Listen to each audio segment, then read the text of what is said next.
Good evening.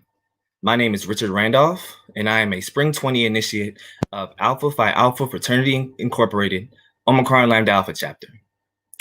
I want to start by thanking everyone for tuning in to last night's program for the third night. Economic empowerment, building generational wealth, and making smart financial decisions were just a few of the topics touched on. Tonight, we will be discussing youth and social media activism, race in America, and the road ahead for our country. Tonight's moderator is my fraternity and chapter brother, Shalom Atkinson.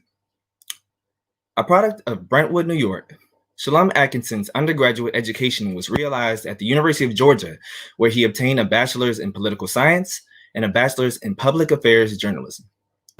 He also obtained his master's degree in education policy from American University. Shalom currently serves his home state of New York in the office of Congressman Sean Patrick Maloney as a legislative staffer.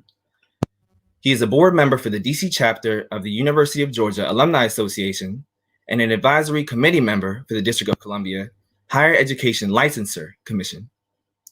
Shalom is a Spring 2018 initiate of the Omicron Lambda Alpha chapter of Alpha Phi Alpha Fraternity Incorporated and serves as the chapter vice president. Ladies and gentlemen, please welcome my brother, Shalom Atkinson. Good evening, and thank you, Brother Randolph, for that great introduction. In Alpha, we say we will fight until hell freezes over, and then we will fight on the ice. Right now, many could say we are on that very ice. The unusual circumstances and tragic events that have plagued 2020 have placed us in a new arena, but we must fight on. Our CBC week has touched on numerous topics to ensure that our audience is equipped for battle, and we will continue with that energy tonight. Our first panelist for the evening is Blake Bibbs. Blake is a graduate student and young professional who is a native of Raleigh, North Carolina. Blake's involvement with politics began at the age of 11 when advocating for the Affordable Care Act. After that, she served in leadership roles for the North Carolina Association of Teen Democrats, College Democrats of North Carolina, and College Democrats of America. In addition to being a part of these organizations, Blake has also worked with several North Carolina campaigns and worked as a political intern for the Democratic Party. Now, Blake works for the Congressional App Challenge as their Congressional Operations Coordinator. In this role, she focuses on synergizing members of Congress around supporting constituents in their district to build a domestic pipeline of computer science talent. Under her leadership as the sole congressional affairs worker, she has enhanced the congressional program's participation by over 25%. She has done this by creating an effective outreach strategy, establishing their weekly e-newsletter, distributing to over 300 congressional offices. She hopes to continue fighting for legislation that helps disproportionately underrepresented communities. Blake is a Spring 18 initiate into the Mu Omicron chapter of Delta Sigma Theta Sorority Incorporated.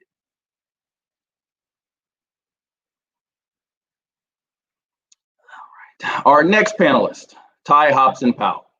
Ty Hobson Powell is a native Washingtonian and lifelong community advocate.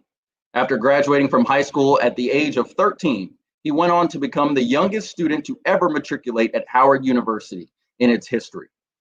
After gaining his bachelor's degree at age 15 from the University of Baltimore and his master's degree at 17 from Liberty University, Ty began his career in public service with DC's Department of Employment Services, availing supports to some of the district's most disadvantaged residents through his work with MB SEYP, OYPDC, and official MBYLI.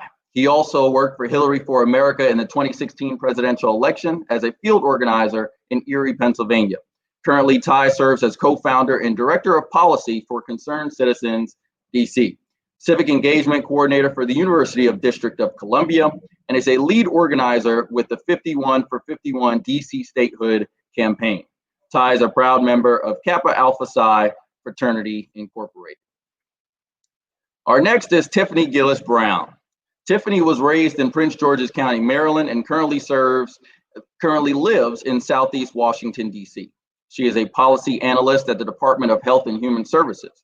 She graduated from Duke University with a degree in biology and recently earned her JD from George Washington University Law School.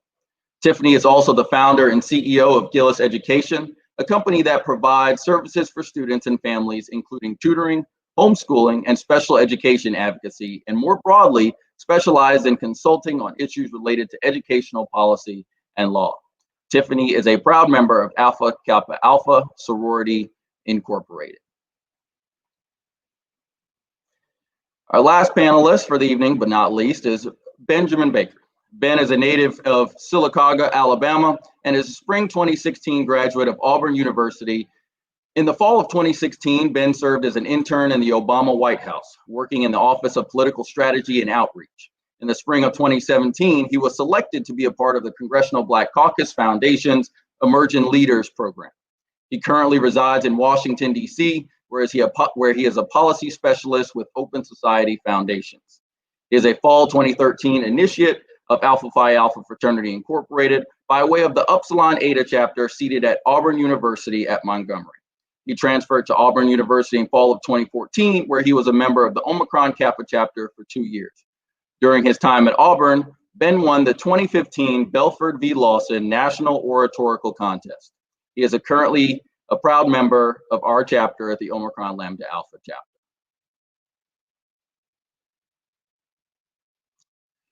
Good evening, everyone. Glad to have you all here with us tonight. So we're going to jump right in, everyone, if you don't mind. This summer, the New York Times wrote an article that included polling data suggesting that anywhere from 15 million to 26 million people in the United States have participated in demonstrations over the death of George Floyd. The paper dubbed that Black Lives Matter protest as possibly the largest movement in the country's history.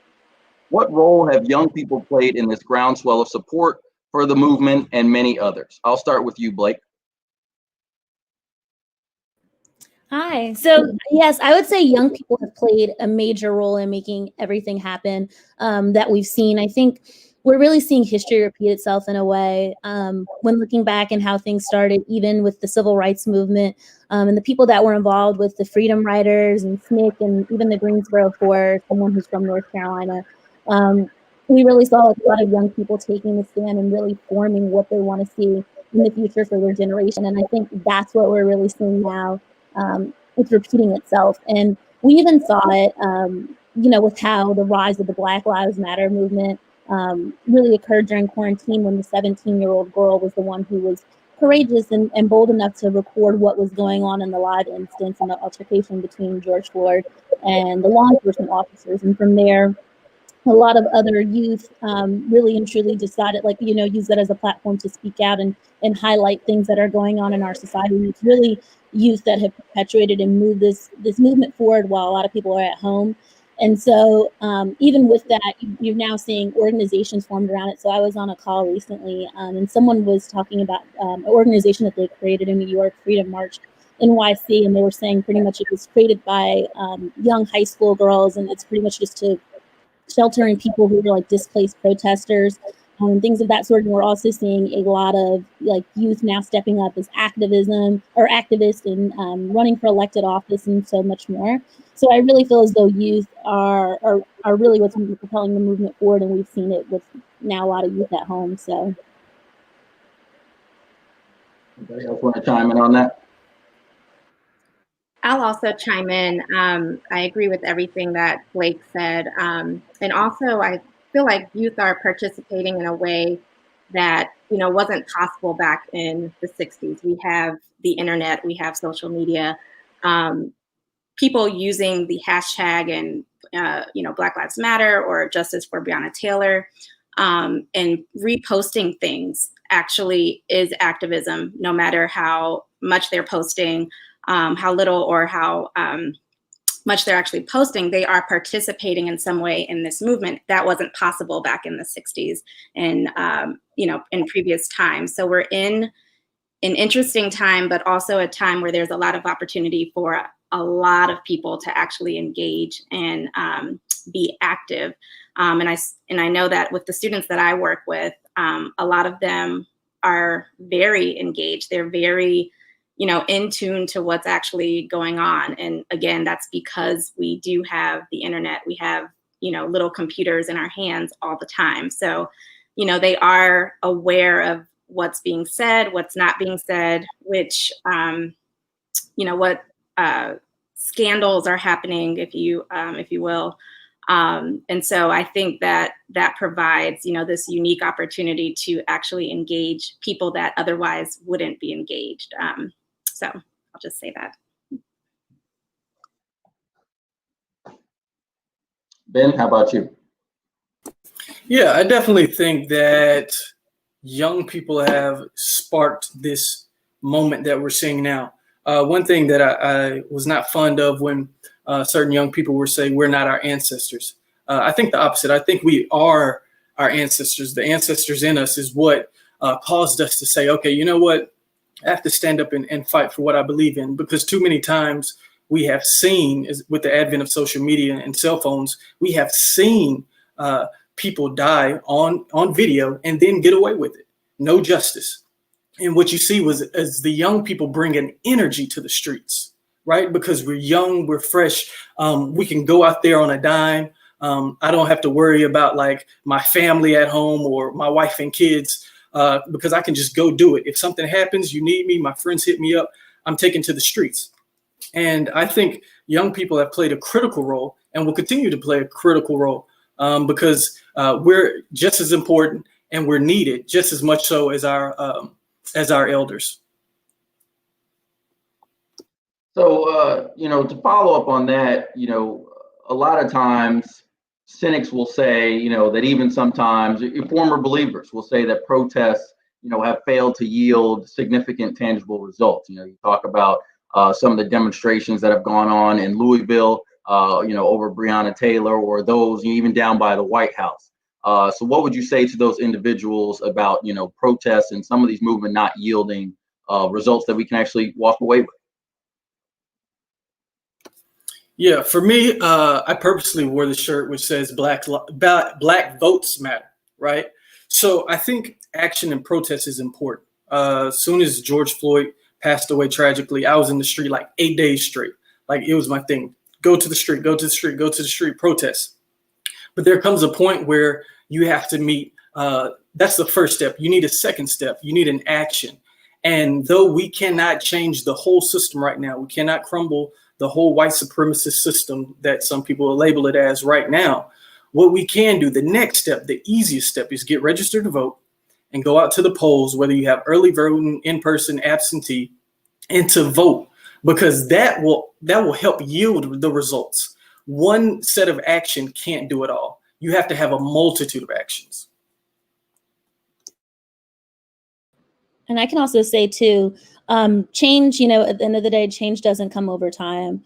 It was frustrating to see, a lot of the things that we saw, and when, the verdict came out on Breonna Taylor, that was obviously very frustrating and aggravating to see. But I think if we keep applying pressure and we keep fighting in the movement, we're going to see a lot of things. I think, just before quarantine, it wasn't even a big thing for a lot of, major companies and celebrities to be posting things about Black Lives Matter and taking putting the attention towards it. Like, you can look at Kaepernick, like, people were just completely opposed to him. And now, he obviously still doesn't have a job, but at least we have the NFL's ear and they're listening. And I can say, even in like places where I'm from, so I, lived in Raleigh, but before that I lived in Chatham County, North Carolina, and Pittsburgh, which is extremely rural. And I can see people there that I grew up with who have very, very, polar opposite views from me, that are now like, okay, I see where this is, or they're asking questions about, how do I make a difference, or how does this impact you, or little things like that, which I think are making the steps. And so sometimes we don't always, I think we might just look at it as we're not seeing this big change, but there really are changes. They're little ones. And I think it's really about infiltrating people's minds and the mindset, because too, coming and growing up in a town like that, a lot of times, these people, like, these are beliefs that are ingrained in them from their family members and just like throughout. So it's really about just starting small and seeing where it goes. With that point, you brought up a good point. So, I wanted to turn to the second question. Because you touched on it. You talk about how people were, now posting things on social media, especially getting a lot of organizations and different businesses involved. And many people, even high up influencers tend to do these things and show support for these things on social media due to the ease of access, but don't necessarily put their money where their mouth is, or show up as boots on the ground, and the term dubbed as slacktivists, as opposed, to actually going out and being activists and making change happen. So, how does this relate to the movements, and is it helping or hurting these movements when having people feeling like they can, put a hand out and touch, but then not actually do any work to get things done?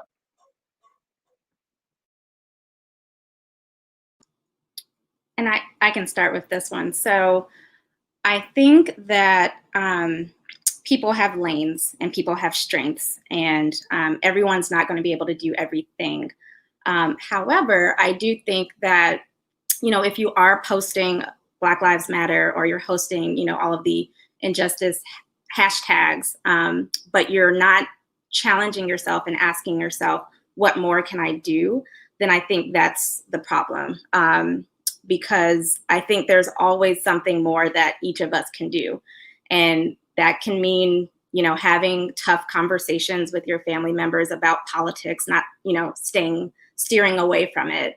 That could mean reaching out to your neighbor to see, if they need anything, or even just making sure that, your family members are not being racist. Everyone can think about what more they can do. That's for everybody of every race. And so I think, especially in these times, social media is great for disseminating information and getting things out there and known to the public. But there has to be, like Ben said earlier, and Blake as well, there has to be follow-up, and there has to be that actual step, like, how am I living? What can I do to bring about change? So I just think posting is unfortunately not enough. Well, I mean, how do we actually do that, Ben, or Blake? Sometimes I'll get on Twitter. We all know the first thing we do when we wake up in the morning, it's not read our Bible, it's roll over and check Instagram and Twitter. It just is what it is these days.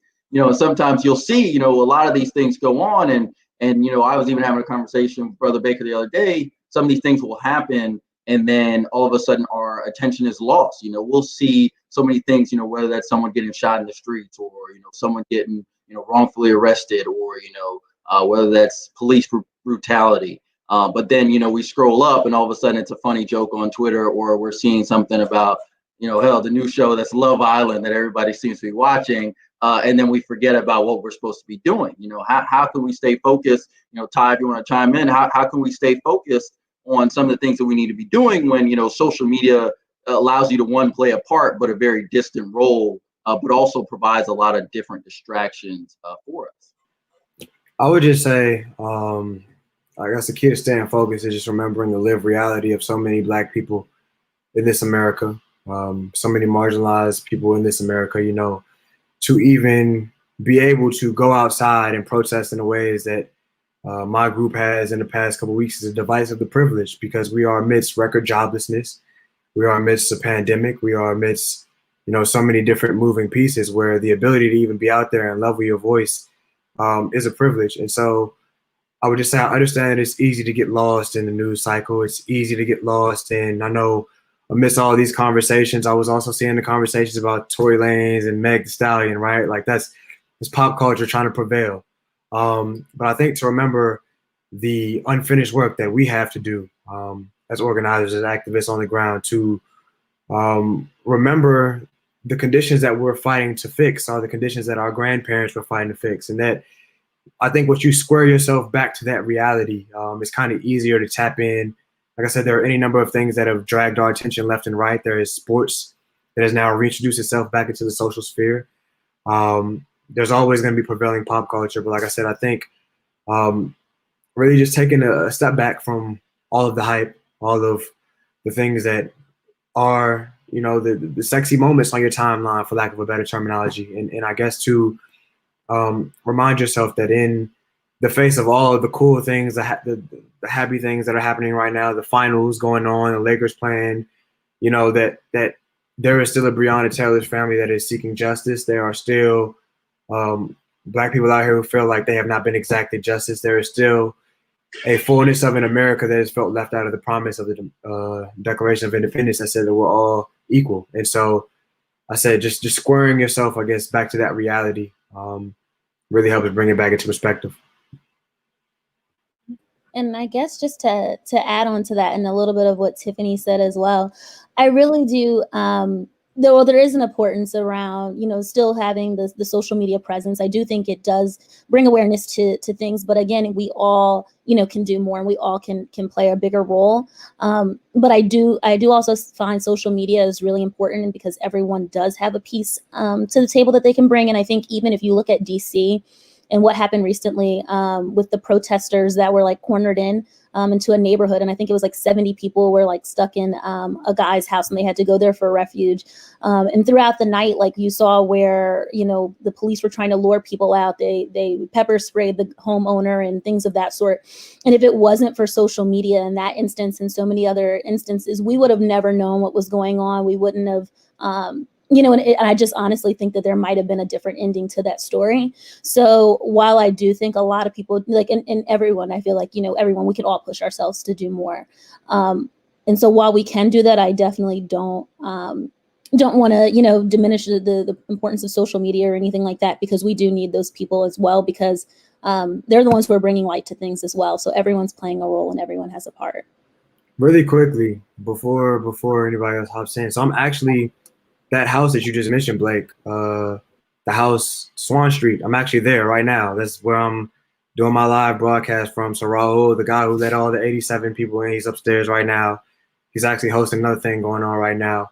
But I think to your point, though, about the fact that social media has power is definitely true. We have to be intellectually honest about the fact that everybody's front lines are different. So for me, my front lines have been hitting the streets every day, organizing protests of hundreds of thousands, of just getting people out, right? But like my mom, not necessarily the one to be out there on the streets every day, right? She'll be the one to repost on Facebook, to repost on Twitter, on Instagram, things like that. But we have to understand that in this fight for our freedom in the fullest sense, we have to take everything that we can get. And that is not enough to take a moral high ground and to say, hey, you know, me being in the streets means more than you reposting. Me being here means more than you doing this, because the raising of awareness, like you said, is doing something. And I believe that it's all of those working parts moving together. I mean, we're all Greek on here on this call. So, you know, the idea of being one moving part of a whole unit, I think just adds to the fullness of what this movement will be and will become. And so it's important not to diminish the importance of those that add their value through social media, because as you said, but for social media raising awareness on that particular night, everybody would have thought that there were a bunch of young people who just stormed somebody's house, right? It was the ability of people to share that narrative on social media that was able to shed some truth to the light that was going on and really advance the truth. So definitely would like to second Blake's point. And Can I add just real quickly? I just want, when it comes to slacktivism, for us to realize that there comes a point in time where social media can become performative, right? There's a time when social media is, like you said, Ty, great. It gets the narrative out. Like Blake said, we would have never known that story or their side of the story, right, if we did not have social media. But I'm also reminded of when everybody put that black box on their Instagram, right? It was like millions of people that did it. And then after that, it was like, okay, I did my job. I let, Black people know. If you're a non-Black person, or if you're Black, you're like, okay, I let everybody know I'm for the cause. All right, let me go back to what I was doing. I think it's good to put things on social media, but we have to realize that social media is a perception in a sense. It's not reality. So we have to realize that we have to put actual work in to create change, not just post 50 times a day and think that our situation is going to change because I posted. So it's a fine line. And I also want to add, just to be cautious about what we're posting. This probably goes without saying, but we are in an age of misinformation and fake news, and just kind of sharing things as soon as we see it. We retweet, we repost kind of as soon as we see it. And I know Ben, there was even confusion about what the black box actually meant before people started posting. People just kind of posted and didn't really know what it was about. And so I think that's a cautionary tale as well, just because everyone is always on their phones, always using social media. The information that we share really needs to be vetted, and you need to actually read the article that you're sharing, not just the headline, or actually check the framing of the headline even. Sometimes headlines are framed in a certain way to make you think something happened in a certain way. So as we are sharing, especially as we're coming up on November 3rd, we have to be careful about what we are sharing on social media if we're using it as a platform for activism. And just to add on, I think this might be more of like a top-down type of thing too. But I think when sharing a lot of these things, I think it's the perfect opportunity for people to have a platform in a way. And so I think when sharing it, making sure that you're not only saying like this is going on, but here's what you can do to next, or here's what you can do as a platform, and also offering alternatives. Because I know some people, who during what was going on, they were like, literally, I just can't go out and protest because of health issues or something like that. But if you can tell me where I can drop off water or supplies to protesters or different things like that. So I think it also, even if that is some people's role with sharing social media, how can we maximize the resource that we're using, and how can they connect with other people and maximize their efforts? So I think that's a big thing as well in it. And before we leave this topic, I think we have to really address the idea that there are so many people that are struggling on a day-to-day with being marginalized. They don't have the time outside of social media to protest being marginalized. I mean, there are so many people who, for whatever reason, whether it be economic realities or the other, cannot be out in the streets, cannot lend themselves to 3 hours to go protest or whatever the case may be. And so their advocacy is activated on social media, on the Twitters and on the Facebooks. And it's important, like I said, as we are trying to fight for this freedom that we have never realized as marginalized people in America, to understand that everybody doing their part, whatever the maximization of that part is always going to be enough. And for some people, they will not be able to hit the streets. Their demonstrated advocacy will not live in the streets. But that does not say that them sharing, them reposting, them choosing to add their voice to the narrative via the internet is any less valuable than what I'm doing, what you guys are doing out in the streets. It's important. Like I said, it's to take all of it. I think there are some people, and to Ben's point, that get on social media and wax poetic about being activists without taking any action, that say that they're organized without organizing a thing, right? And they take one picture at a rally and it's performative in that respect. But there are some people, a large majority of others, like I said, who that was all they could do. That was all they had time to do. They have kids, they have things they have to manage. And so it's just important that as we are trying to manage expectations of what the revolution should look like, that we meet people where they're at, that we understand with the spirit of compassion that everybody will not have the privilege to do what we all think that the perfect advocacy is, but that instead we should take the good that they bring to the table and just work with what they provide with us. And with working with what they provide to us, I think you said, like, even if someone just posts a picture, like, you don't know, especially if that person might come from like a certain, like, maybe really conservative area, or an area where people, or their family doesn't, necessarily pay attention to politics. You don't know who just that picture can reach and make them think twice or whatever. So sometimes just those little acts can be a lot more than what they seem to be at face value. Just to add that in there. And I think, I will admit I'm one of the people who have at least tuned back into sports. My Lakers are in the NBA Finals, so it's the idea of a team. We're all working towards the same goal, and understand that everyone has to play a role. And I think that's been almost, I guess you could dub a new term, role shaming, where people have gotten to the point where it's okay, you're only on social media, you're not in the streets. But like as Ty said, maybe their job doesn't allow them to go and be at the protest. Maybe, they don't have the money to donate to some of the campaigns. Maybe the way that they do show their activism is through social media. And so it's important I think for everyone to keep that in mind, but as we talk about, some of the ways that everyone has kind of assisted this movement in different ways. You think about organizations, you think about governments, and sometimes companies, sometimes doing these symbolic gestures. And I know we touched on that a little bit earlier, but, as we are here in DC, we want to talk about one thing that I guess has been, a big point of contention sometimes with what's going on right now. You talk about the removal of certain figures or structures like, Confederate monuments and different things like that across the country, and even right here in our backyard, where they've constructed this Black Lives Matter plaza. Do we feel like that's a distraction to take people's eyes off of what is actually going on, and to say, hey, here, I've actually done something, instead of doing things like changing policies? Or do you believe that they, ultimately go hand in hand with the other? I think it's terrible. I'm just gonna hop in and say that as somebody who's on the ground right here, says one of the organizers here in DC who's been leading these movements from the beginning of the summer till now continuously. It's not enough for performative action, because performative action delivers us a bunch of lawmakers in kente cloth stoles.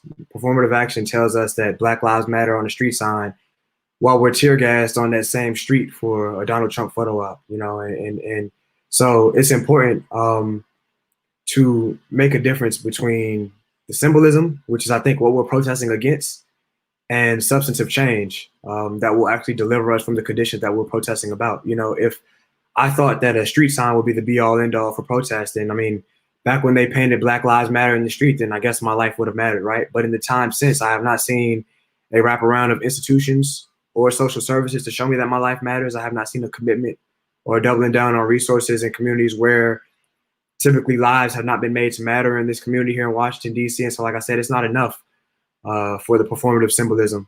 And I think that's all of what we are protesting against. When you look at, and I'll step out here and I guess just be the radical thinker in this respect, is like, for when I think about what the Democratic Party has been up until this point, it has been the rubber stamp party of Black people. For those who are ignorant to the issues, we're going to vote Democrat, because we've been told for so much time that the political alignment that we have is the antithesis of the Republican Party, that we should stand up over here, we should line up over here. And for that reason, I think that the Democratic Party has not advocated for Black and brown bodies, for marginalized communities in the way that it has, because it understands that to just take a position that is slightly left of an extremist right is to be our party.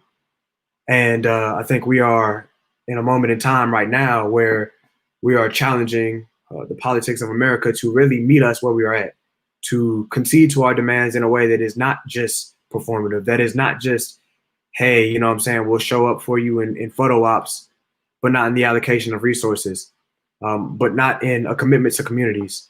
And so I think to answer your question, bro, a street sign will never be enough. A street sign is not in real time closing the gaps, the healthcare inequities here in Washington, D.C., where the life expectancy east of the river is substantially lower than that west of the river. A street sign does not do anything to close the school to prison pipeline. A street sign does not do anything to diminish the over-policing that exists in Black and brown communities as opposed to other communities. And so, like I said, just to that end, symbolism will never be enough. We are fighting right now in this moment for real change, for true change, for change that is beyond the lip service of politics that we're used to here in Washington, D.C. But like I said, to double down and reaffirm a commitment that our Black lives truly matter, with a commitment to resources, with a commitment to showing us that with all of the power that the state has.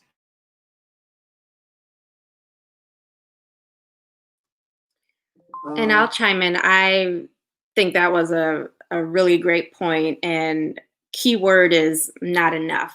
I think it is both. There is something about something that creeps into your psyche if there is a Confederate statue or Confederate monuments around you. There's something that creeps into your psyche about having a school named after a school that you attend, named after a slave owner, right? So yes, those things need to come down, but it also needs to be more, like Ty said, and it can't just be performative. There has to be a certain level of accountability that I do think now we are holding or attempting to hold those in, our elected officials, holding them accountable for actually saying and proving that Black lives matter and that Black women matter and that Black men matter. But I do think it has to be both. There is something very powerful about there being a Black Lives Matter mural at 1600 Pennsylvania Avenue. That's something that you would have never guessed would have happened, or that you would have never seen years ago. So I do think those symbols speak to us in a way. And I think they are very, very powerful. But again, it does have to be more than that. And I was just, Oh no, I was just gonna really quick. I was just gonna say, I mean, I definitely get Tiffany's point. I guess for me as a native Washingtonian, the lived experience is a bit more biased, right? Because I'll get a sign that says that Black Lives Matter as I see that the city's allocation of funds are not trying to show me that Black Lives Matter. You know, a budget is a moral document because it outlines the priorities of any just society. And where you throw your money shows you what matters. And what we've seen with the spend outs here in Washington, D.C., is not something that would show me that Black Lives Matter in the way that, like I said, a big, bright yellow sign in front of the White House does. I mean, I get it. It's a certain level of play on politics, right? Because we have somebody who does not want to disavow white supremacy that is in the White House right now, right? So having that on his front doorstep is definitely a powerful messaging, I think just sort of on a national level. But to scale it back locally, and I guess what brings it back to the conversation that I'm having is because as we're talking about this fight for Black liberation, it's not looking like one cookie cutter approach to Blackness everywhere. It's in every locale, the leadership of every locale showing that Black lives matter. And so, like I said, scaled to Washington, D.C. as somebody who has spent the majority of his time here. You know what I'm saying? I was born and raised here. I went to Howard at 13, like Shalom said. To be in this city and to understand that the lived reality stands in such of a disalignment with the big yellow sign that is right there, I think to me it is more frustrating than anything. Now I say, like, when it first came out, it was on the Shade Room because it was so powerful to other people abroad that, like, wow, like in the capital of the nation, we could have this representation. And in that way, I believe that it was empowering to some people, truly. But like I said, again, I believe that all change is scaled locally, that we're not going to change the Black condition in one general fell swoop, but it'll be scaled out on all of the 50 states where we're choosing to make Black Lives Matter in Alabama, Alaska, Arizona, Arkansas, and all the way down, right? And so to that end, like I said, as a Washingtonian, I don't think that it's enough, but I think that, like you said, Tiffany, there is definitely a power to the symbolism, to the messaging, for people to be able to tap in to see on that larger level, like, wow, like there is this representation. But I just think that the actions have to match the displays. For me, if I can just interject a little bit, Shalom, my apologies. But I look at those acts as like, if I were hungry and you just gave me a snack and be like, hey, that'll hold you, right? Yeah, it will hold me for a couple of minutes, right? But if I'm really hungry, like I'm starving, and you giving me one cracker and think that that one cracker is gonna hold me to dinner time, then you don't understand what type of hungry person I am. That's when that Snickers commercial says, I'm not me when I'm hungry, right? So for me, as a descendant of slaves in Alabama, as someone who lived one county over from where my family was held as slaves, I understand the power of the Confederate flag. As a young Boy Scout, when you're going to the Speedway and there's Confederate flags all around the Speedway, there is this type of fear that is unconsciously instilled in you, right? So knowing that in Mississippi, they can grow up without the Confederate flag, I think that's wonderful. But we have to have an and to it, right? We have to take away the Confederate flag and have policies that don't suppress Black people's votes, that doesn't hurt us economically, right? That doesn't hurt us health-wise. I think it's important that we can have both. Now, when it comes to the Republicans and the Democrats, if we do not vote, we will have no seat at the table. you can work in the system, vote in the system while trying to free your people. Malcolm said the ballot or the book, right? So I can vote for someone whose policies I align with, maybe not all the way, but more so than the other person, while working to liberate my people at the same time. And if I can just add one thing on to there, Ben, so as someone who's also just from the South and stuff too, I can definitely say I see where getting rid of these statues and stuff are very important in Confederate flags. I have gone to school where I've seen my teachers pull up in Confederate flags, people with Confederate black belts and everything.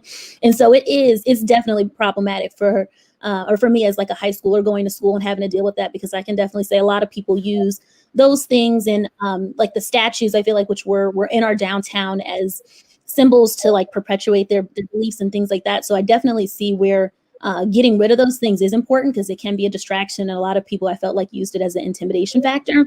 So I think it is important to get rid of those, but I also feel as though it is a start. Just because you get rid of and you force a statue down doesn't mean you're going to change the mindset. It doesn't mean you're going to change the belief.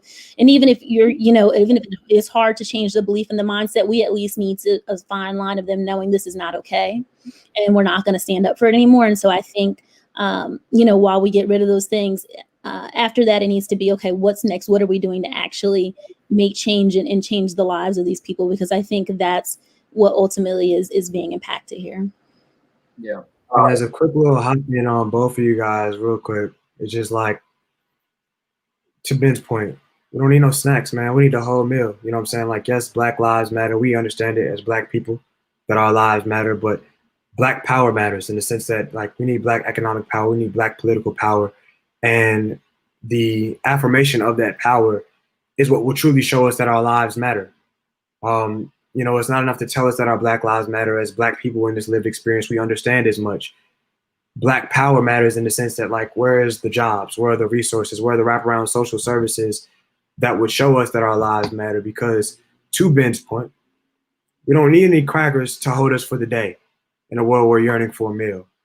We need that substance. We need the fullness of the benefits this America can provide for us in 2020. And to settle for any less would be a disservice to this fight that we're having around trying to make Black lives matter. So just important to remember that, like, yes, symbolism has its role, and somebody had remarked it on the Facebook, in activating activism, because there are some people who see the symbolism and get inspired to want to go ahead and pursue activism. But like I said, the other side of it is the deliverance of the promises of the Declaration of Independence that said that we are all created equal. Where is this equality and opportunity? Where is this equality and the abundance of resources? Until we have that, we're going to be fighting a circular fight around trying to make Black lives matter, because without being properly resourced, without being properly empowered, they'll never matter in the ways they're supposed to. So you mentioned, fighting the circular fight over the years. We talk about, the saying goes that history repeats itself. And some of the things that we're seeing on TV today, some of the things we've, seen with, just over the last couple of days between the presidential election, between the protests and different things that have been going on. And even for many of us who attended the March on Washington, and thinking about, of those who spoke and those who led that event, and I'd be interested to see how this plays in the comments, because one thing that I think is often a point of contention is the generational divide of those who have led certain, charges for civil rights over the years, and then the young generation wanting to do the same thing, but wanting to go about it a different way than maybe those have gone about it in the past. If we want to use the alpha colors to say this is the yellow table talk, let's get some honest conversation about, what do we feel, where do we feel that things are going wrong between, generations, some older and some younger. And what do we need to do so that, we can truly move some of these movements forward, and sometimes in the younger generation's way, as they will be the one leading the charge, and I'll kick this over to you, Ben. Yeah, definitely. So I was fortunate enough to be there on the March on Washington, and I thought it was great. But one thing I couldn't help but notice was that while Reverend Al was giving his speech, that he was standing at the same steps that Dr. King, almost 50 years ago, right, gave his "I Have a Dream" speech We're talking about the same things that we were talking about 50 years ago, and nothing has changed. The problem that I have with some of our elders is that they will hold on to power for so long while not grooming us, so that when they pass away, we're 50, and now we're holding on to the power that we maybe should have got while we were 40 or 30, and now we're holding it on to our 80s, and that's the cycle repeats itself. I think that we should be able to build a bench of young people who are yearning to step up and take up the mantle and the role. And I think we as Black people have to do a better job of that. We shouldn't have to die into our roles for somebody new to come in. We should be able to groom them, let them lead while teaching them, and then transition. And so that's my opinion on that. So man, Ben's just been hitting the mark. Like, honestly, he's been inside of my head about a lot of these things. So I actually had the privilege to be one of the speakers at the March on Washington. And, you know, people were asking me, how does it feel to speak at the March on Washington? I said, probably how it felt for John Lewis, the same way that he was speaking at the March on Washington 57 years ago. The same racial undertones, the same sort of prevailing narratives around the disrespect of Black men, of Black women in this America is what I was marching into this March on Washington with.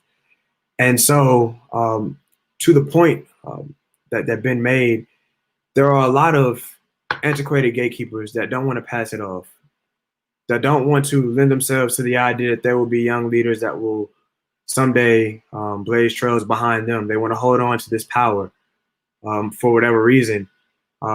There are also, like I said, an older generation of leaders who I think subscribe to a dynamic of old power, which is that this power has to exist in one person.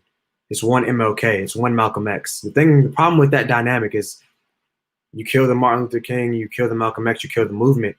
We are now existing in a paradigm of new power where the power exists within the people, where we have Instagram, where we have Twitter. We might have some people that are, you know, good mouthpieces for this movement, but ultimately it's an extension of the power that exists within the people. And I think that, like, lending their energy and their wisdom to the idea that, like, times are changing, that we are fighting not a new movement for Black and brown lives, but a continuation for the movement for Black and brown lives that Black people have been fighting since we've been here. Because Black people have never stopped protesting the conditions since we've been here. And just really, like I said, passing off the torch to people who are now willing and able to carry on this fight, I think it's something that is more responsible. You know, all too often they like to chalk us off as just young, angry generation, a misguided generation. But it's like, no, we have things figured out. We have an idea of where we want to go and where we don't want to go. It's instead up to the generations that led before us, the giants whose shoulders we stand on, to impart their wisdom with us, to give us all the tools to help us to fight for our revolution, and just for them just to respect it, to sit back and to understand that this is a world that we are actively inheriting every day. That this becomes more of my world, more of Blake's world, more of Tiffany and Ben's world, more of your world, Shalom, every day. And that they would be remiss to not try to empower us in every way that they could with the wisdom and insights that they have, as opposed to trying to shoot us down and saying that we're young and emotive and moving on impulse, but instead to give us the tools to take that impulse and to translate it into substantive change. And I definitely agree with what you guys said. I just think there is a major issue with a lot of people, and especially like in the Black community, like, respect your elders, like, go after them, let them go first. And it's not cultivating us and forming us into new people. And I think also, just saying this as someone just coming from, I guess, like, kind of like the campaign world, I saw that when, like, just trying to volunteer and work on campaigns and actually get people involved, it was a lot of, okay, yeah, like, the young people are involved, we're going to get y'all to do the groundwork and stuff like that. And they try to get people to work and do all of the canvassing and that stuff, which I think is awesome, because we're definitely there and boots on the ground. But then when it came time to for us to want to have a voice or have a platform or want to do policy, then it was, oh, well, we need y'all in the fields, or we need y'all to canvass. And so I think that's the issue as well. I think you know, when you tell them that young people want to be involved, they also looking at us for what we really can bring to the table and respecting us and giving us that seat as well, because at the end of the day, like, the tides are going to turn and we are going to be the people that are taking over. So if anything, you would want to prep us and share and your wisdom and your knowledge upon us so that we can go forth and not make the same mistakes that you made. Yeah, I agree completely with everything that's been said, and just truly listening, like having conversations with one another and truly listening. I feel like a lot of times we say we're listening to the older generation. The older generation says that they're listening, and but I just feel like we're really not. We're not really hearing or even empathizing with the other side. There are things that the older generation, they're going to know better than us. They've lived it. They've lived longer. They are wiser in some things, but there are things also that we're going to know way better than them because of the fact that we're younger. And so I think bringing both generations and all the, in between to the table and actually listening and not dismissing, someone else's point of view or their stance because they're old or because they're young. I think that's really important. I think a lot of time I do it with my parents a lot. I'm like, oh, you guys just don't know because, you just don't know, you're older. So just not doing that as much, actually listening and hearing and learning from each side, because we both have a lot to offer. So yeah, just want to offer that. Really quickly, before you go to this next question, I can't help myself. I'm sitting watching the Facebook Live at the bottom, and there is this false equivalency being made between being old and being wise. And I can't sit here for that. Like I said, I am somebody whose lived experience should demonstrate so much otherwise. Like I said, I moved out of my house when I was 13 to go to college. I had my bachelor's degree at 15. I got my master's at 17. We're not going to equate being old with being wise or being knowledgeable, because if that was the case, then the old guy that's in the White House right now would be one of the wisest people in this America. I don't think that to be true. I think that wisdom equates to wisdom. I think that your lived experience anchored to truth and anchored to some values equates to wisdom. I don't believe that you being old inherently makes you wise. And like I said, I think that that is part of the problem with the gatekeepers, is that there are so many people who feel like their age entitles them to a respect that their morality does not align with. I believe in meritocracy, that your merit is who you are. It's not your age.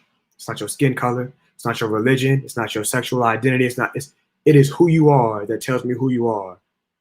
And I think that that's important as we are, like I said, fighting in this revolution of things, that we fall short of making these false equivalencies between being old and being wise, because as we've seen demonstrated in so many instances, there are young people who come with a profound worldview, and there are old people who come with a diminished worldview. And I think that it's important that we understand that at the end of the day, the value of humanity is the merit that you bring to the table and nothing less. Well, I'll save the good brother some clout, knowing that that is not his point of view. And he said it was a typo. I'll take that with the 100% belief. He's a great brother, but it does bring up a good point, and sometimes that is what people do think.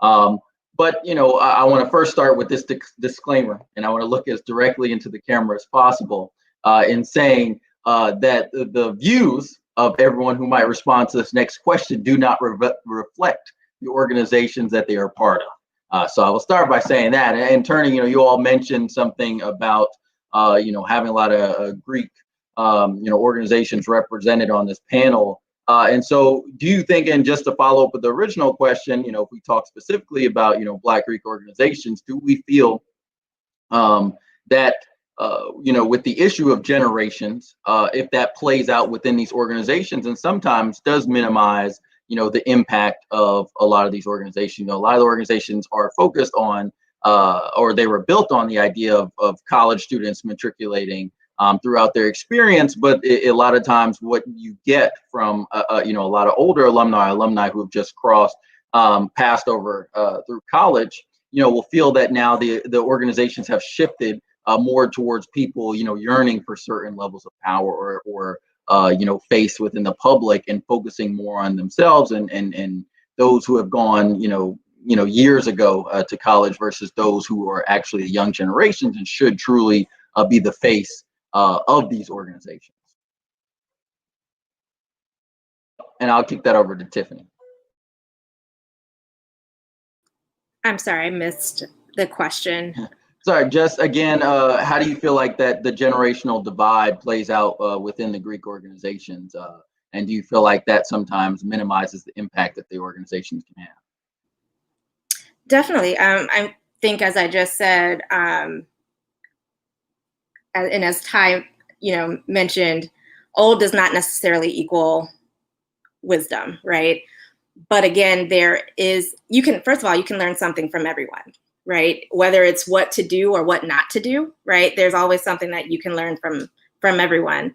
But also, I just feel like there does need to be more grooming. And again, I'm not speaking for my organization, but there does need to be more grooming of younger people coming up and really just giving them the tools and even the network, all of it, the resources, all of it, to actually bring up and mentor the next generation. And so I do feel like we could do more of that. And, that generational divide, again, it can only be solved by working together. So actually listening to the older generation actually listening to the younger generation and bringing those ideas together. It should always be collaborative.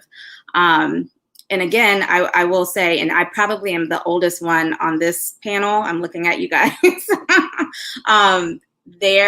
There is a lot of wisdom that we can get from those who are older than us. And so taking the time to have conversations and listen and actually learn from our elders. And I admittedly don't do that enough. I don't do that even just within my own family, sitting down and talking to my grandmother about how she grew up, talking to my mother and aunts about how they grew up. All of that information is useful, no matter how you spin it. So I think that answers your question a little bit about what we can do, but I do think it's what Ben hit on earlier about truly grooming the younger generation and making it possible for them to lead with their wisdom that they've impressed upon us. Okay. I just want to go to one more question before we get to some questions that we may have in the chat box. And I'll tee this up for you, Ty. We talk about race in America, right? And with this election playing out, further dividing the country along political lines and racial lines, how has race and politics gone hand in hand in our history? And why is there so much tension at this moment right now? And also, at this time, want you to touch on some of the work that you do with DC and how that plays out, how that's a microcosm of DC statehood and the national political landscape, with DC being one of the few places that are majority Black. Got me a little bit to work with right there, so I'm gonna try to break it down as much as I can. So history was one of my majors in undergrad, and anybody that has a basic appreciation of history here in America understands that there has been a clearly designed racial divide between white folks and the other being anybody that wasn't white, right? But Blackness is sort of stands as that polar opposite, because while white Americans were able to be landowners, were able to be business owners, we were chattel, we were property. And so to that end, when you look at where we are now, it results in a severely wide gap of wealth, of inequity in terms of healthcare administration and education and provision of social services. I made a remark the other day on my Twitter where I said, even still, despite the ugly history of what this America has been, the America that I want this to become is not an America that is based on the Black and white division. Because I think that is a trivial sort of categorization of who is right or who is wrong. It's more about a morality thing. And I said some of this earlier when I was speaking to how being old doesn't make you wise, being black doesn't make you down, being white doesn't make you racist. There is not that equivalency that can be made. You see it when you see a decision like what happened with Daniel Cameron in Kentucky, right? Where there's a disalignment between his decision and the popular opinion of the black community, right? You see it where you have white allies that will stand up for you more than black people, right? It is no longer a thing where you can look to it as a black and white issue because all skin folk are kinfolk. It's more about philosophical alignment. And so, like I said, while there is very clear plays made by the media on either side around race, I believe that right now what we're fighting for is a revolution for right and wrong. When we have a conversation about DC statehood, I believe that there is definitely some black and white that goes into that play, right? The idea that like we are quite literally the capital of the United States. 700,000 residents, pay the highest federal taxes, have all the obligations as regular Americans, but none of the same rights. That would not happen in a majority white locale. DC has historically been black. And if it was to become a state, it would be the only majority minority state, the only majority black state in the whole United States. And so for that reason, I can't help but to believe that being left out of democracy that we surround, quite literally with the capital being at the heart of DC, is inherently rooted in racism, is inherently rooted in some level of oppression and marginalization of a people who deserve to be a part of the conversation.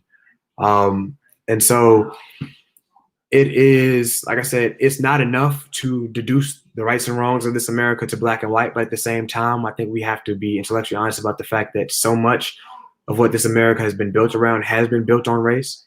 Whether it's restrictive covenants that didn't allow black people to live in certain neighborhoods, whether it is, educational gaps that was the reason why we had to create HBCUs, whether it was, there are a bunch of different black and white issues. And so, like I said, I think that as we are moving forward and trying to forge what this America will be, we have to be intellectually honest about what this America has been. But it's my hope, and it's to the point that I articulated earlier, that as we are moving forward into this new America, that the judgments that we make are not the judgments that are based on seeing my dark skin and saying that I'm worth being, afraid of, that I'm worth being a threat, but instead seeing my merit, seeing who I choose to be, seeing my demonstrated advocacy, my deeds, and judging me based on that. But like I said, we would be remiss, we would be wrong to ignore the fact that race is definitely a component that, and it's honestly the reason why I wore this hoodie. I'm in a home environment. I could have worn a turtleneck, I could have worn a blazer, but it's the idea that on any given day, there is a value that is taken on lives based on the things that they wear, based on the way that they look, based on how they show up. So it's my purpose to show up just like this, but to deliver to you something that would have belonged in a suit, right? In a turtleneck, right? Something more like Shalimar fly with the flower right there, right? Just to show that, just to show that like where we need to go is a valuation of people as they meet us, as they present themselves to us through their words, through their deeds, as opposed to skin color. Because like I said, that is an antiquated notion. Racism is antiquated. Racial bias is antiquated. It's now time to value people as they come to the table, and that can only be done on the merits.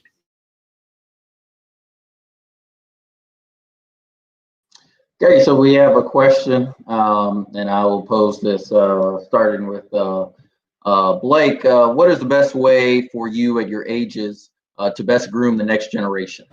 So I can say for me, I know I got involved at a really young age. I got involved at age 11 with politics. And for me, it was really people reaching out. And so I think sometimes even, people get really caught up in their own personal careers and what they've got to do or whatever.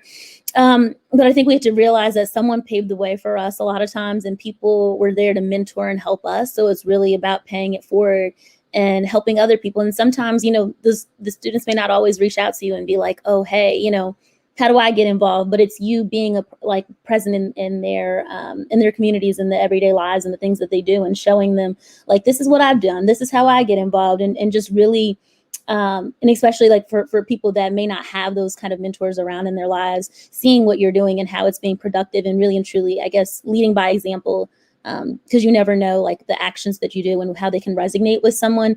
And then when doing that, also providing and following up with the resources and really looking out for these people as if like your own little sister or et cetera, and helping them the best that you can. So I would definitely agree, and reaching out, speaking to them, just talking to them literally about what you do, exposing them to your network of friends. And, even for the high schoolers that I work with, I'm always asking them, well, what are you interested in? Even if you don't have it figured out yet, what are you thinking about doing? Oh, I have a friend who does this. Maybe you guys can sit and talk, right? I think a lot of times, at least for me, when I went to college, I didn't, and even in high school, when I was in high school, I didn't understand the value and the importance of a network. And us being in Greek letter organizations, we know that importance. And I think actually sharing information, sharing our networks, our people with high schoolers is really, really important. And exposing them to things, exposing them to what I do, what I'm reading, what's important to me, so that they can make the connection about, maybe what they want to do, or make the connection about why all of this politics, why all of these issues actually matter to them at the end of the day, or why it should matter to them at the end of the day. So I think it's exactly what Blake said, actually reaching out to them, making yourself available, and really exposing them to your network of people. So I want to pose the next question. But before, I just want to touch on, it's funny that we have a question from Brother Covington. I was just about to mention the conversation we had, where he talked about, what people do for, in mentorship. And sometimes, a lot of mentors aren't willing to share their resources. That it's almost like, I spent my career and lifetime building up this, little, my book, and they may not be actually willing to share those resources. So give those opportunities to the younger generation, or not even just younger, but sometimes just anyone that they might mentor, because sometimes, they're hoarding it for themselves. And so, one thing I'm always grateful for is my mentor, brother in our chapter, Brother Matthews, who's always constantly, putting me in front of other people, who can assist me in whatever I may be doing. And even down to the smallest of things of, if I want to get something done, put me in contact with somebody. It's sometimes giving up an opportunity you may have for yourself for someone else, because you never know what it might lead to for them. But I want to pose this question from Brother Covington. He talks about how we're all part of Greek letter organizations. How would we like to see our organization support younger people in this fight? And Ben, I'll kick it to you. Great. So I think that's a very fantastic question. And as a proud member of Alpha Phi Alpha, just like, a lot of Black organizations, we have problems just like everybody else. And I think that's one of the issues. And the reason why I say that is because we're a fraternity that, when we say names of some of our prominent members, we'll say Dr. Martin Luther King Jr., Thurgood Marshall, right, Adam Clayton Powell. And I've seen a lot of young Adam Clayton Powells in the fraternity. I've seen a lot of young Thurgood Marshalls, and I've seen a lot of young Dr. Kings. And I've seen brothers not invest in those gentlemen because they weren't a finished product, right? They wanted those young brothers, they wanted us to be finished products, and wasn't realizing that we were diamonds in the rough. So what the fraternity has to do is realize that for us, we had 7 Black men at an Ivy League campus have the caucasity to say that we're going to create a fraternity in the midst of all the privileged whiteness, right? And so when we come from that mentality, the older, seasoned brothers with wisdom, right, should invest in the younger brothers and say, brother, I tried to do a march in the 1990s at my school, but this didn't work out. Try this tactic. Right? Or, brother, I see that you want to go to law school. I have 5 connects at Harvard Law. Let's have a sit down. Let's talk.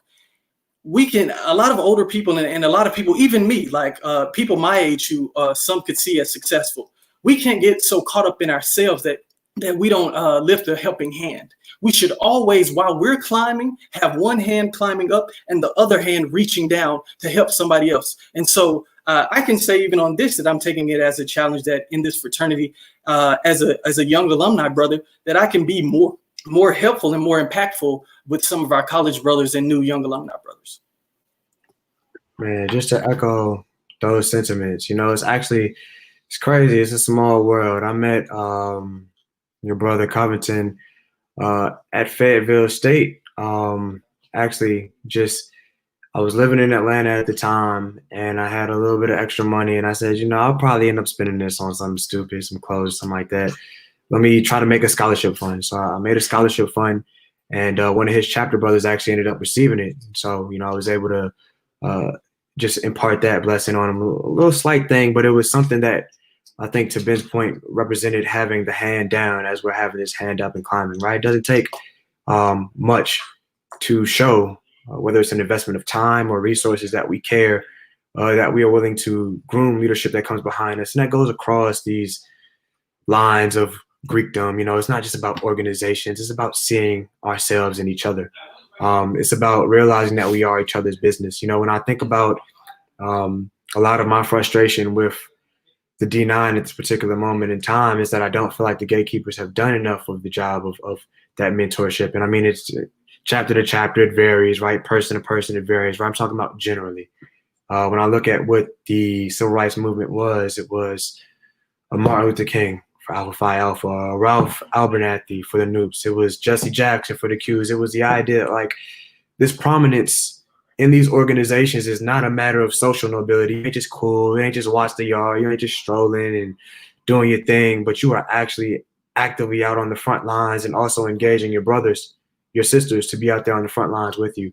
I think that level of mentorship should exist on a higher level, because when you look at the infrastructure that exists within a D9, the organization that exists within a D9, it lends itself to the idea that we could be anything. Political action committees, I mean, all kind of different things with the level of organization that exists. And that if we, being those that are collegiate, being those that then went from being collegiate to being organized within a collegiate structure as the talented tenth of Black people, if we cannot challenge ourselves to meet a higher calling, what does it say about the other members of our community that we want to invite to do the same things? I think it starts with us really just focusing on the resources that we have within the infrastructure that already exists, uplifting each other, within every chapter. So lawyers, or this, or that, like, let's connect these dots. Let's do a more intentional job, to Ben's point. I think of grabbing those diamonds in the rough, and I love that reference as a noob, but just grabbing them diamonds in the rough, man, and really refining them, taking them through that pressure with grace, holding their hands through it and lifting them up. Because like I said, I think that will deliver us on a whole lot more change than what we're seeing right now in this moment. The world looks as helpless as it does because we help each other less than we should. I think once we start leaning in and really actively being these brothers and these sisters that we're supposed to be in the ways that we should, that we'll find that society will start to bend in the ways that we need to. I wanted to make just it's related to what Ty was just saying. But if you look at our organizations, we have this wealth of knowledge and information and all of these different people doing all of these amazing things. And I think that we can challenge ourselves to actually do more to get our hands dirtier, I guess. For example, we have a lot of lawyers and policy analysts, and we have people that work at the White House and all of these titles, right? What needs to happen, and just from the families and students that I work with, we need to take it from here and bring it down and make it simple and plain for everybody to understand. So if they do this with the ACA, then here is how it's going to impact your everyday life. Here's how it's going to impact your grandmother's Medicaid. If Shelby v. Holder, isn't overturned, here's how voter disenfranchisement is actually going to play out in your everyday life. We have the capacity within our organizations to really do some things, not just at the federal level, but at the local jurisdictional level as well. And, really like make it plain for people. This is how this piece of legislation is going to impact you. And I don't know if it's through infographics. I don't know if it's through just having more programs like these where we actually are teaching people, like, this is the mapping it out. Like, this is what happens when this person gets elected and decides to do this.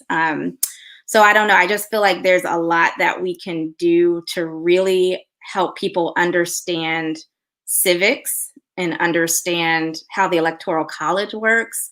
I mean, just all of these things that we think would be common knowledge, that isn't. And people, even people in my own family that say they may be voting for Trump, they're not seeing the connection of how certain policies are impacting them in their everyday life. Or even my family members who are just kind of disenchanted or disenchanted is not the word, but just like over politics, right? They're discouraged by it. I think that we have it within our organizations to actually make it plain for our people, basically. And so I would love to see more of that in our organizations. And so adding on to what everyone said, I definitely think mentorship and making sure that the message is relayed is really important as well. And then I was going to just speak kind of like in regards to what's going on currently. So I think one thing that I've seen a lot of, which I think is really awesome, is all of the organizations pushing people to get out and vote, and then also informing people of what's going on in regards to the Black Lives Matter movement.